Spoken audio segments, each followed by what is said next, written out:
है कैप्टन मेहता कि हम उनकी दी हुई इतनी कीमती चीज और जदीद तरीन सबमरीन की हिफाजत न कर सके। एक तरह से ये हमारी ही सबमरीन थी। फोन की घंटी एक बार फिर बज उठी। मैंने कनखियों से फोन की तरफ देखा। ये कॉल रत्नावली की ही हो सकती थी। मिस्टर पिल्ले ने रिसीवर कान के साथ लगाकर अंग्रेजी में कहा, मैं पिल्ले जेटी ऑफिसर बोल रहा हूँ। मेरी नजरें पिल्ले के चेहरे का जायजा ले रही थीं। उसके चेहरे से ये अंदाजा लगाना चाहता था कि दूसरी तरफ रत्नावली बोल रही है या कोई दूसरा शख्स है। जेटी ऑफिसर पिल्ले के चेहरे पर पहले जो हल्की सी मुस्कुराहट थी वो गायब हो गई। 3-4 सेकंड तक सिर्फ हूं ही करता रहा। फिर उसने मलयालम जबान में बातें शुरू कर दी। मलयालम जबान केरला में भूली जाती है और इस जबान से मेरी वाकफियत सिर्फ इतनी ही थी कि ये मालूम कर लेता कि ये मलयालम है। इससे ज्यादा मैं उसे बिल्कुल नहीं समझ सकता था। इस तब्दीली जबान से मैंने फौरन अंदाजा लगा लिया कि वो रत्नावली से ही बात कर रहा है, वरना उसे मेरे सामने जबान बदलने की जरूरत नहीं थी। पिल्ले को ये मालूम था कि मैं तमिल, तेलुगु और मराठी, गुजराती, बंगाली रवानी से बोल लेता हूँ, मगर मलयालम नहीं जानता। ये मैंने ही एक बार बताया था। मैंने बज़ाहिर अपनी तवज्जो दूसरी तरफ कर ली और मेज पर रखा हुआ पुराना तमिल अखबार उठाकर उसकी वर्करदानी करने लगा। इससे ये भी साबित होता था कि उन्होंने मेरे खिलाफ गठजोड़ किया हुआ है और ये भी नतीजा निकाला जा सकता था कि मिस्टर पिल्ले की रत्नावली के साथ इस किस्म के ताल्लुकात हैं कि वो उन्हें मुझसे पोशीदा रखना चाहता है।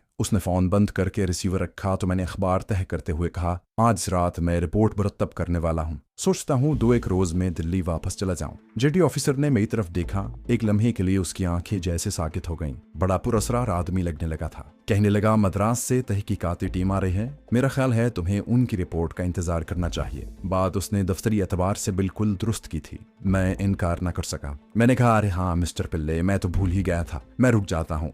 कौन कौन आ रहा है इस टीम में? उसने प्याली में चम्मच हिलाते हुए कहा, डायरेक्टर जनरल इंटेलिजेंस और 2 इंस्पेक्टर उनके साथ होंगे। मुझे यूं लगा जैसे वो ये जुमले अदा करने के बाद मेरे चेहरे का रद्द अमल पढ़ने की कोशिश कर रहा है। मैंने अपने चेहरे को बिल्कुल सपाट बना लिया। मैंने कहा, बात खूब। मुझे यकीन है कि वो कोई ना कोई ऐसा नुक्ता जरूर मालूम कर लेंगे जिससे हमें सिनहाली तकरीबकारों को फौरी तौर पर गिरफ्तार करने में मदद मिलेगी। जेडी ऑफिसर ने प्याली उठाते हुए कहा, क्यों नहीं क्यों नहीं। कोई भी बात मेरे सामने वाजे होकर नहीं आ रही थी, मगर जहन में शुकूक व शुबहात के भंवर चक्कर लगा रहे थे। सवाल ये पैदा होता था कि अगर इन लोगों को मुझ पर शक था तो इन्होंने अभी तक मुझे खुला क्यों छोड़ रखा था। हो सकता है उन्हें किसी सबूत की जरूरत हो या वो मुझे रंगे हाथों पकड़ना चाहते हो। सबूत के लिए उन्हें मेरे रबड़ के जूतों और रेड बॉक्स की जरूरत थी। जूते मैंने ठिकाने लगा दिए थे और रेड बॉक्स के बारे में मैं यही कह सकता था कि अभी उनके हाथ नहीं लगा। अगर उन्होंने साहिल समंदर से बरामद कर लिया होता तो ये नामुमकिन बात थी कि मैं जेल से बाहर चल फिर रहा हूँ। बहरहाल अपना शुबा दूर करने के लिए मैं साहिल समंदर वाली चट्टान में जाकर रेड बॉक्स के थैले को एक बार अपनी आंखों से देखना लाजमी अमर हो गया था। उस वक्त मेरी निगरानी मेरे अंदाजे के मुताबिक कोई भी नहीं कर रहा था। अगर मैं वहां से निकलकर इधर उधर से होता हुआ साहिल समंदर पर जाता हूँ तो मेरे ख्याल में मेरा ताकुब करने के इम्कानात बहुत कम थे।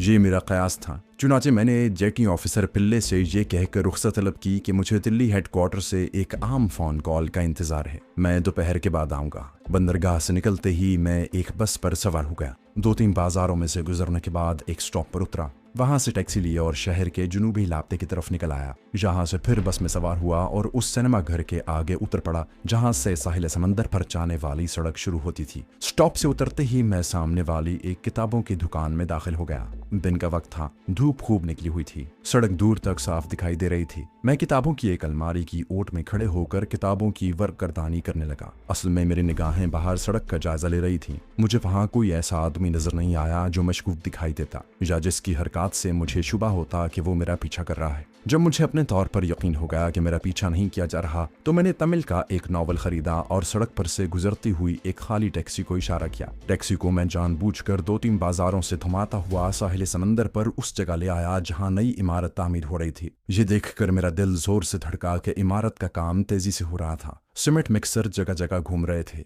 मजदूर सीमेंट के टोकरे उठा उठाकर फुर्ती से उस क्रेन पर रख रहे थे जो एक चरखी की मदद से इमारत के ढांचे के ऊपर चली जा रही थी। इमारत की दूसरी मंजिल की छत का लैंटर डाला जा रहा था। मैंने उस चट्टान की तरफ देखा तो वहां भी कुछ मजदूर एक ट्रॉली के पास रेत खोद रहे थे। 2 मजदूर उस चट्टान को तोड़ रहे थे जिसकी खो में मैंने रेड बॉक्स को छुपा कर रखा था। चट्टान को तोड़कर वो पत्थर की सिलें बनाना चाहते थे। मेरी टैक्सी वाले को जल्दी से पैसे देकर रुखसत किया और चट्टान की तरफ दौड़ा। फिर यह सोचकर एकदम आहिस्ता आहिस्ता चलने लगा कि इस तरह तो खामखा लोगों को शक पड़ जाएगा। मैं पत्थर की सिलों के ढेर में से गुजरता रेड बॉक्स वाली चट्टान के करीब आकर रुक गया। 4 मजदूर उस चट्टान के बाहर वाले हिस्से पर लोहे के बड़े बड़े हथौड़े चला रहे थे। चट्टान के पत्थर टूट टूट कर गिर रहे थे। ये पत्थर बड़ी बड़ी सिलों की शक्ल में थे। मैंने अंदाजा लगाया कि अभी तक चट्टानी खो के अंदर उस जगह कोई कार्रवाई नहीं की गई थी जहां मैंने रेड बॉक्स को छुपाया था, मगर उन सब के सामने खो में जाकर जमीन नहीं खोद सकता था, उन्हें चट्टान तोड़ने से रोक भी नहीं सकता था। ताहम मैंने एक मजदूर से पूछा कि वो ये चट्टान क्यों तोड़ रहे हैं। उसने बताया कि इस चट्टान को ठेकेदार ने महकमे वालों से खरीदा है और उसके पत्थरों की सिलें काट कर इस्तेमाल में लाई जाएंगी। या खुदा,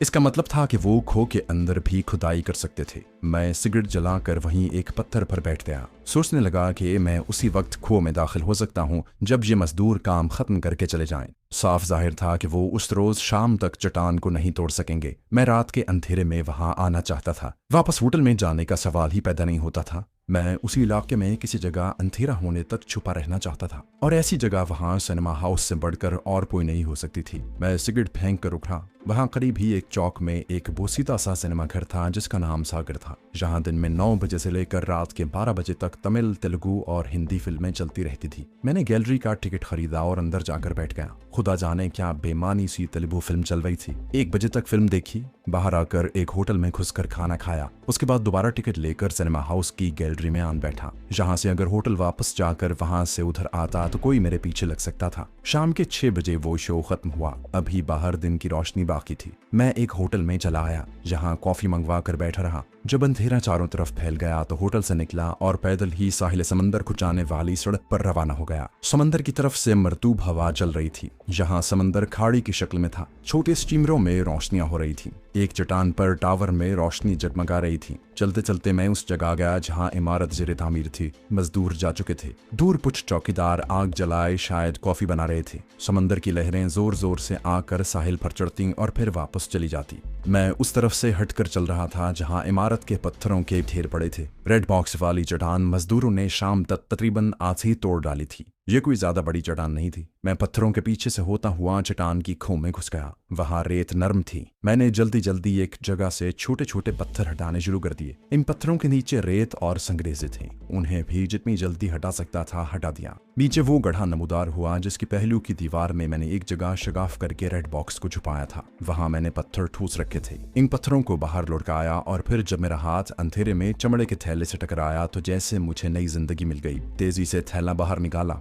रेड बॉक्स और मेरा रिवॉल्वर उसमें मौजूद था। दोनों चीजों को लेकर गड्ढे से बाहर निकला। मैं पतलून कमीज में था। थैले को कमीज के अंदर नहीं छुपा सकता था। इसी तरह झाड़ कर उसे बगल में दबा लिया। चट्टान के थाने पर आकर छुप गया। दाएं बाएं देखा, वहां कोई नहीं था। फुर्ती से समंदर की जानिब उतर गया और साहिल के साथ साथ आगे की जानिब चलने लगा। मेरा जूता रेत में धंस रहा था। ज़ेरे तामीर इमारत से काफी आगे निकलने के बाद मैं रेतीले साहिल पर से हटकर एक कच्चे रास्ते पर आ गया, जहां नारियल और ताड़ के दरख्त दूर तक चले गए थे। रेड बॉक्स को हमेशा के लिए नीस्तो नाबूद और दुनिया की नजरों से ओझल करने के लिए मुझे कोई मुनासिब जगह नहीं मिल रही थी। मुझे वहम हो गया था कि मैंने इसे समंदर में भी फेंका तो वहां से इसे एक ना एक रोज निकाल लिया जाएगा, और इंडिया में मेरा कमांडो मिशन अभी काफी तवील था। मुझे अपने वतन की सलामती की खातिर दुश्मन के अनगिनत नापाक अजाइम को बेनकाब करना था। मैं किसी किस्म का खतरा मोल नहीं ले सकता था। ये रेड बॉक्स ऐसा था कि मुझे 1 सेकंड में बेनकाब कर सकता था। उसमें मेरी पूरी फिल्म महफूज थी। जब मैं आबदोज के टारपीडो रूम में बम के फ्यूज लगा रहा था, चलते चलते मैं शहर के शुमाली इलाके में निकल आया,